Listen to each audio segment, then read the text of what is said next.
কি রে তুই কি করছিস এখানে? হ্যাঁ এসছিস তুই আমাদের বাড়িতে? হ্যাঁ তুই কি করতে এসছিস? আবার আমার জামা পরেছিস তুই?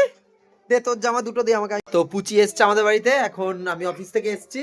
পুচি আর পুচি দিদির জন্য কিছু খাবার দাবার বানাতে হবে, তাই তো? হ্যাঁ কি রে খাবি না? আমি রান্না বসিয়ে দিয়েছি, এখানে হাঁড়ির মধ্যে আমি তেল গরম করে নিয়েছি, তার মধ্যে দিয়ে দিচ্ছি গোটা জিরে আর দেবো আলু। আলু আর পেঁয়াজ ভালো করে ভাজা হয়ে গেছে, এবার এর মধ্যে দিয়ে দিচ্ছি চিকেন।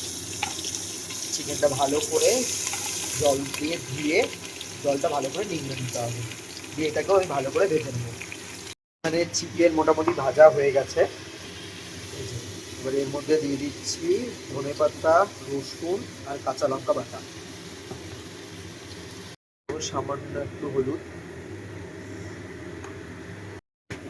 আন্দাজ করে নুন দিতে হবে। এবার দিয়ে এটাকে ভালো করে কষতে হবে। হয়ে গেছে, এবার এর মধ্যে দিয়ে দেবো চাল। চালটা একটু ধুয়ে 10-15 মিনিট মতো ভিজিয়ে রেখেছিলাম। টমেটো আর কয়েকটা কাঁচা লঙ্কা, চেরা লঙ্কা দিলে হতো, কিন্তু যেহেতু কুচি খাবে ঝালটা যদি বেশি হয়ে যায় ওর জন্য আর দিলাম না। এবার দেবো হচ্ছে একটুখানি ঘি। ঘিও প্রায় শেষ, বেশি নিয়ে আনা হয়নি, যাই হোক। ঘিও নেই আজকে, গোবিন্দভোগ চালও নেই, দুটো হলেই ভালো হতো। এর মধ্যে দেবো সামান্য ভাজা মশলা, দিয়ে এটাকে একবার একটু মিক্স করে নেবো।